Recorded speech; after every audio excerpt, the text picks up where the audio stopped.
एक अमीर घर की महिला कविता हर दिन अपने पति सुमित के साथ कार में बैठकर शहर की भीड़-भाड़ वाली सड़कों से होकर ऑफिस जाती थी।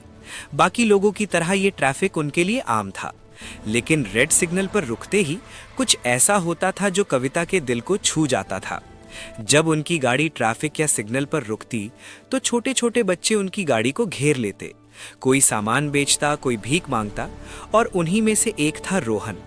वो 10 से 12 साल का मासूम सा बच्चा था। कभी वो गुब्बारे लेकर दौड़ता हुआ उनकी कार के पास आता, कभी उसके हाथ में किताबें होती, तो कभी वो रंग बिरंगे फूल बेचता। उसकी मासूमियत और मीठी बातें कविता को बहुत अच्छी लगती थी। एक दिन वो उनकी गाड़ी के पास आकर बोला, आंटी गुब्बारा ले लीजिए, रंग बिरंगे गुब्बारे हैं। कविता मुस्कुराई और बोली, मैं इनका क्या करूंगी? रोहन बोला, आंटी अपने बच्चे को दे देना, आपके बच्चे खुश हो जाएंगे। कविता हंसते हुए बोली, अरे मेरे बच्चे नहीं हैं। रोहन ने मासूमियत से सिर हिलाया और कहा, आंटी ले लो ना, सुबह से एक भी नहीं बिका है। उसकी ये बात कविता के दिल में उतर गई। उन्होंने रोहन से 2 गुब्बारे खरीदे और उनकी कार आगे बढ़ गई। कई दिन बाद फिर से उसी सिग्नल पर कविता को रोहन खड़ा हुआ दिखाई दिया, लेकिन इस बार उसके हाथों में किताबें थीं। कविता ने मुस्कुराकर पूछा, क्या बात है, आज गुब्बारे नहीं हैं? रोहन बड़ी मासूमियत से बोला, आंटी गुब्बारे फट जाते हैं, जिससे काफी नुकसान हो जाता है। आज आप किताब ले लीजिए, बस 20 रुपए की ही तो है। जरूरत ना होने के बावजूद कविता ने किताब खरीद ली। धीरे धीरे उन दोनों के बीच एक अजीब सा लगाव पैदा होने लगा और कविता को रोहन बहुत अच्छा लगने लगा। हर बार वहां से गुजरते समय कविता उसे कुछ ना कुछ खरीद लेती और चुपचाप उसकी हथेली पर पैसे रख देती, जिससे रोहन के चेहरे पर मुस्कान तैर जाती। उसकी मासूम मुस्कान कविता को किसी मरहम की तरह सुकून देती थी। लेकिन अगले दिन जब कविता की कार सिग्नल पर रुकी तो अचानक उसकी नजर सड़क किनारे बिखरी हुई किताबों पर पड़ी। उसे तुरंत रोहन का ख्याल आया। कविता बेचैन होकर शीशे के बाहर देखने लगी। उसका दिल जोर जोर से धड़क रहा था। तभी कुछ बच्चे भागते हुए उनकी गाड़ी के पास आए और बोले, मैडम आप रोहन को ढूंढ रही हैं ना? हाँ, कहाँ है वो? उन बच्चों ने कहा, दीदी उसका तो अभी थोड़ी देर पहले एक्सीडेंट हो गया है। कविता की सांसें रुक सी गईं। ये सब कैसे हुआ? उसकी हालत कैसी है? बच्चा बोला, दीदी एक कार वाला उसे टक्कर मारकर भाग गया। उसका सिर फट गया था। लोग उसे अस्पताल लेकर गए थे, लेकिन हमने लोगों को बातें करते हुए सुना है कि उसका बचना बहुत मुश्किल है। कविता के हाथ कांपने लगे। न जाने क्यों उसकी आंखों से आंसू बहने लगे। कविता के दिल में एक अजीब सी टीस उठी, लेकिन उसे जरा भी अंदाजा नहीं था कि ये दर्द सिर्फ एक बच्चे का नहीं, बल्कि ये हादसा उनकी जिंदगी की सबसे बड़ी सच्चाई सामने लेकर आने वाला था। एक ऐसा खुलासा जिसे सुनकर कविता के बरसों पुराने घाव फिर से ताजा हो जाएंगे, क्योंकि वो मासूम बच्चा रोहन कोई और नहीं बल्कि उन्हीं का खोया हुआ बेटा था, जिसे पैदा होते ही एक मजबूरी ने उनसे छीन लिया था। कविता ने जैसे ही ये सुना कि रोहन का बचना मुश्किल है, तो वो घबराई हुई आवाज में बोली, क्या तुम लोग मुझे उसके घर लेकर जा सकते हो? बच्चे तुरंत बोले, हाँ आंटी, वो तो हमारे घर के बिल्कुल पास में ही रहता है। कविता ने सुमित की ओर देखा। उसकी आंखों में बेचैनी साफ झलक रही थी। कविता ने कहा, सुमित मुझे यहीं उतार दो, मुझे कुछ भी अच्छा नहीं लग रहा है, मुझे उसे देखने जाना ही होगा। सुमित ने गहरी सांस ली और बोला, ठीक है तुम चली जाओ, मुझे तो दुकान खोलनी है, लेकिन जो भी हो मुझे तुरंत फोन करना। सुमित ने उसे वहीं उतार दिया। कविता ने एक छोटे बच्चे को साथ लिया। वो ऑटो में बैठी और घबराए दिल के साथ उस गली की तरफ निकल पड़ी जहां रोहन रहता था। थोड़ी दूर आगे चलकर बच्चे ने ऑटो रुकवाया, लेकिन जैसे ही कविता नीचे उतरी तो अचानक उसकी नजर एक बुजुर्ग महिला पर पड़ी। उसे देखते ही कविता सन्न रह गई। ये तो वही औरत है। वो उस महिला को बहुत अच्छी तरह जानती थी। बुजुर्ग महिला भी कविता को देखते ही ठिठक गई और अगले ही पल फूट फूट कर रोने लगी। वो कांपती आवाज में बोली, मैं तेरे बेटे को बचा नहीं पाई। कविता के पैरों तले जमीन खिसक गई। क्या वो मेरा बेटा रोहन था? बुजुर्ग महिला ने आंसू पोंछते हुए कहा, हाँ वही तेरा रोहन था, बस इतना सुनना था। कविता ने दहाड़े मारकर रोना शुरू कर दिया। मैं कितनी अभागन हूं, बरसों बाद मेरा बच्चा मेरे सामने खड़ा था और मैं उसे पहचान भी ना सकी। कविता रोते रोते बोली, वो कहाँ है? अब कैसी हालत है उसकी? मुझे उसे देखना है। गली में कविता के रोने की आवाज सुनकर मोहल्ले की औरतें भी इकट्ठी होने लगी। एक में पूछा, ये कौन है? ये इतनी बेचैन क्यों है? रोहन की दादी ने आंसू पोंछते हुए कहा। अरे यही तो उसकी असली माँ है। ये सुनते ही गली में सन्नाटा छा गया। किसी को भी यकीन नहीं हो रहा था कि इतनी अमीर औरत का बच्चा इस हालत में कैसे जी रहा था। कविता रो रो कर पुकार रही थी, रोहन, मेरा बच्चा, रोहन। उसकी दर्द भरी पुकार से पूरा मोहल्ला गूंज रहा था। रोहन और कविता की इस सच्चाई को समझने के लिए हमें समय में थोड़ा पीछे जाना पड़ेगा। साल 2015 में जब कविता सिर्फ 19 साल की थी, तब उसे राकेश नाम के लड़के से प्यार हो गया। वो दोनों शादी करना चाहते थे, लेकिन कविता का परिवार इस रिश्ते के खिलाफ था। लाख कोशिशों के बाद भी जब घरवाले नहीं माने, तो आखिरकार एक दिन कविता ने राकेश के साथ भागकर शादी कर ली। वो दोनों उसी शहर में एक छोटा सा किराए का घर लेकर रहने लगे। लेकिन कविता के इस कदम से उसके परिवार में उससे हर रिश्ता तोड़ लिया। 1 साल बाद कविता ने एक प्यारे से बेटे को जन्म दिया, जिसका नाम उन्होंने रोहन रखा। उसी दौरान कविता को एक ऐसी सच्चाई पता चली जिसने उसकी हंसती खेलती जिंदगी को तबाह कर दिया। किसी ने उसे बताया कि उसका पति राकेश एक खतरनाक गैंग से जुड़ा हुआ है। वो पैसों के लिए लोगों को मारने से भी पीछे नहीं हटता था। कविता ने उसे बहुत समझाया कि ये रास्ता ठीक नहीं है। जिन लोगों के लिए तुम ये सब करते हो, देखना एक दिन यही लोग तुम्हें भी मरवा देंगे और हमारी जिंदगी तबाह हो जाएगी। कविता के समझाने के बाद भी राकेश नहीं बदला, और फिर वही हुआ जिससे कविता हमेशा डरती थी। एक दिन राकेश के दुश्मनों ने उसकी जान ले ली। राकेश की मौत के बाद कविता टूट गई। अब उसके पास ना तो घर था, ना कोई सहारा। वो मायके भी नहीं जा सकती थी। अगर उसके पास कुछ था तो उसका बेटा रोहन था। अब कविता के जीने का रोहन ही एक सहारा था। लेकिन उसी दौरान कविता के माता पिता को भी राकेश की मौत की खबर मिल गई थी। वो लोग कविता के पास आए और बोले, बेटी जो हुआ सो हुआ, लेकिन तू अभी जवान है, हम तेरी दूसरी शादी करा देंगे, पर उसके लिए एक शर्त है, तुझे इस बच्चे को भूलना होगा। ये बात सुनकर कविता सन्न रह गई। वो हकलाते हुए बोली, मैं अपने बच्चे को कैसे छोड़ दूं? उसके घर वालों ने उसे समझाया कि अगर ये बच्चा तेरे साथ रहेगा तो फिर कौन तुझसे शादी करेगा। इसी दौरान राकेश के माता पिता भी वहां पहुंच गए। उन्होंने भी कविता को समझाया कि बेटी तू दूसरी शादी कर ले, रोहन को तो हम पाल लेंगे, ये हमारा भी तो बच्चा है।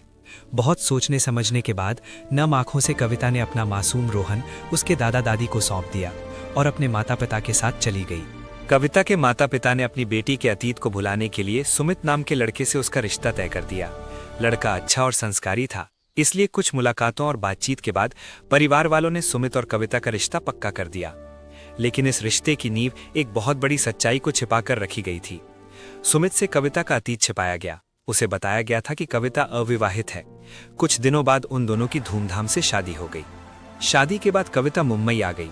सुमित मुंबई में ही रहता था। कविता की सुंदरता और उसकी शालीनता से वो इतना प्रभावित हुआ था कि शादी के बाद वो हर किसी से यही कहता था, मैंने दुनिया की सबसे अच्छी लड़की से शादी की है।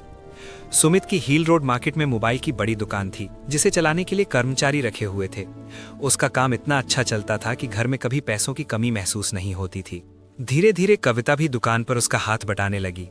वो दोनों साथ में काम करते, एक साथ बैठकर चाय पीते। कविता सुमित के साथ हंसी खुशी जिंदगी गुजार रही थी। लेकिन किस्मत का खेल देखिए, जब कविता की दुनिया संभल ही रही थी, तभी अचानक उसके छोड़े हुए बच्चे रोहन की जिंदगी में फिर से तूफान आ गया। उन दिनों रोहन के दादा का अचानक देहांत हो गया। उनके जाते ही घर के हालात खराब होने लगे। रोहन की चाची रोज झगड़ा करने लगी और ताने मारने लगी कि इस बच्चे की माँ तो इसे छोड़कर भाग गई है, अब हम ही क्यों पालें, इसे अनाथ आश्रम दे दो, कुछ तो बोझ कम होगा। लेकिन रोहन की दादी किसी चट्टान की तरह अडिग थी। वो कहती थी, ये तो मेरा राकेश है, ये मेरे बेटे की आखिरी निशानी है, मैं इसे कहीं नहीं जाने दूंगी। रोहन को लेकर रोज रोज झगड़े होने लगे। एक दिन रोहन की बड़ी बुआ वहां आई। उन्होंने देखा परिवार में हर तरफ तनाव ही तनाव है। बुआ ने दादी से कहा, माँ जी, अगर घर में इतना झगड़ा हो रहा है तो आप रोहन को मुझे दे दो, मेरे 2 बेटे हैं, मैं इसे भी अपने साथ मुंबई ले जाऊंगी। दादी ने तुरंत ना में सिर हिलाया और कहा, नहीं, मैं किसी पर भरोसा नहीं कर सकती, जब तक मैं जिंदा हूं ये मेरे साथ ही रहेगा। बुआ ने समझाया कि ठीक है माँ जी, आप भी मेरे साथ चलिए। इस तरह रोहन अपनी दादी के साथ मुंबई आ गया। समय बीतता गया। रोहन अब 10 साल का हो चुका था। वो थोड़ा शरारती हो गया था और दुनिया को अपने ढंग से समझने की कोशिश कर रहा था। एक दिन उसने देखा उसकी उम्र के बच्चे रोज पैसे लेकर घर लौटते हैं। रोहन ने उनसे पूछा, तुम पैसे कहाँ से लाते हो? बच्चों ने हंसते हुए कहा, हम मुंबई की सड़कों पर रेड सिग्नल से गुजरने वाली गाड़ियों के पास जाते हैं और लोगों से मांग लेते हैं। रोहन के मन में भी पैसे कमाने की इच्छा हुई। वो बोला, कल मैं भी तुम्हारे साथ चलूंगा। लेकिन उसकी दादी ने उसे सख्ती से मना कर दिया कि बेटा, भीख मांगना बहुत बुरी बात है। रोहन ने नटखट मुस्कान के साथ कहा, दादी, मैं भीख थोड़े ही मांगूंगा, मैं तो गुब्बारे बेचूंगा। दादी चाहकर भी उसे रोक ना सकी और यूं रोहन ने कुछ गुब्बारे खरीदे और रेड सिग्नल पर बेचने जाने लगा। कभी फूल, कभी गुब्बारे, कभी किताबें, जो भी उसे सही लगता वो उसी को बेच देता। लेकिन उसी दौरान अनजानी राहों से उसकी असली माँ कविता उसकी जिंदगी में आ चुकी थी। वो दोनों रोज एक दूसरे के सामने होते थे। कविता के दिल में उसे देखते ही ममता उमड़ पड़ती थी, लेकिन वो उसे इत्तेफाक समझती रही। वो दोनों पास होकर भी एक दूसरे से अनजान थे। कविता मन ही मन अपने बेटे को हर रोज याद करती थी, लेकिन उसके माता पिता ने उसे सख्ती से मना कर रखा था कि कभी गलती से भी रोहन का नाम मत लेना, क्योंकि अगर किसी को पता चल गया तो तेरी जिंदगी खराब हो जाएगी। इसलिए वो चुप रहती थी, अपने आंसुओं को छुपाती थी, और अगर वो कभी मायके जाती तो बस उसे इतना ही पता चलता था कि रोहन अपनी दादी के साथ मुंबई चला गया है। कितना अजीब इत्तेफाक था। माँ और बेटा एक ही शहर में थे, एक ही सड़क पर खड़े थे और एक दूसरे के साथ बातें भी करते थे, लेकिन यादें बहुत धुंधली हो चुकी थी। कविता ने कई बार उससे नाम पूछा था, उसके घर वालों के बारे में भी पूछा था, और रोहन ने उसे बताया था कि मैं अपनी दादी के साथ रहता हूँ, मगर वो ये नहीं जानती थी कि ये दादी वही हैं जिन्होंने उसके बेटे को पाल पोस कर बड़ा किया था।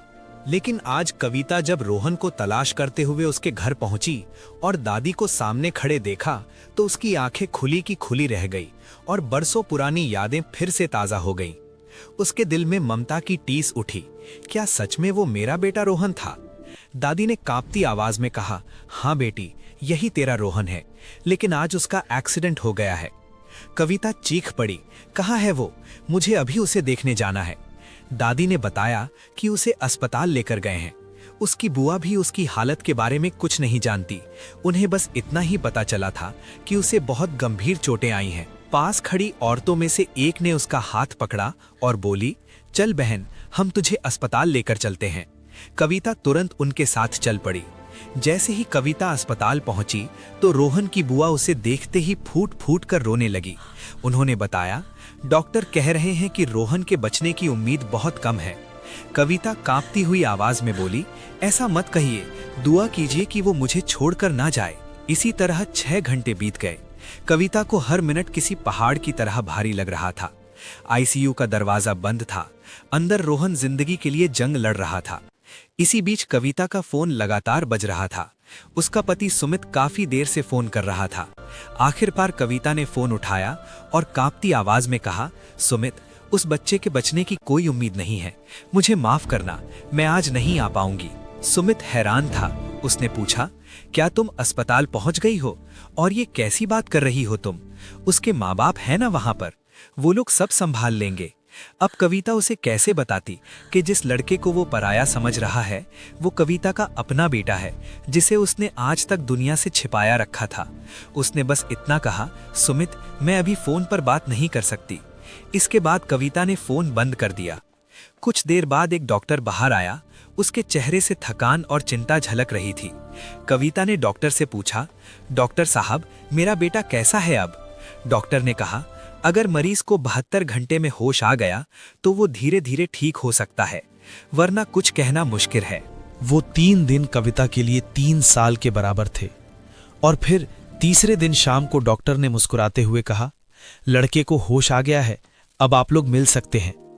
ये खबर सुनते ही वो सब एक दूसरे को गले लगाकर रो पड़े। कविता दौड़ती हुई अंदर गई। रोहन की आंखें आधी खुली थीं।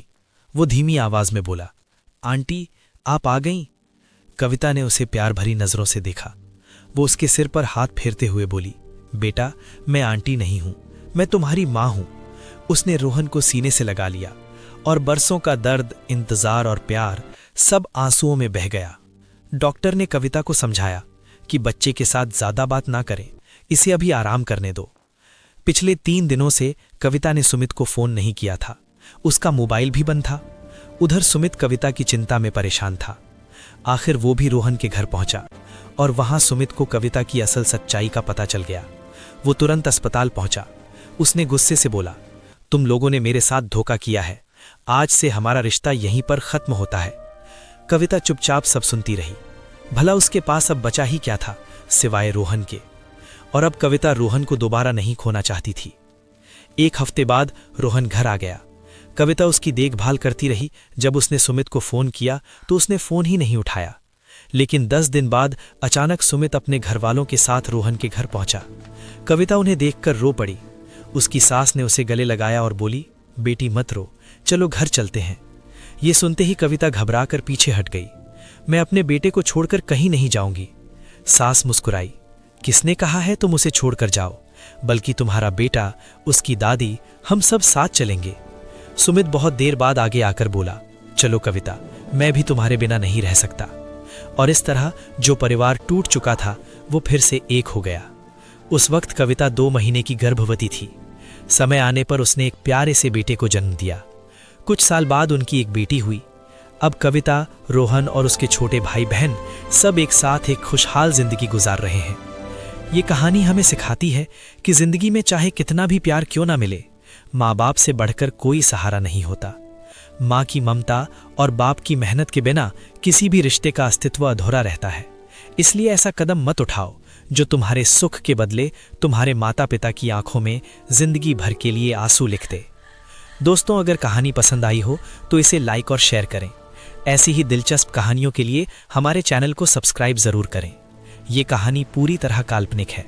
ये सिर्फ और सिर्फ मनोरंजन और सीख के उद्देश्य से बनाई गई है।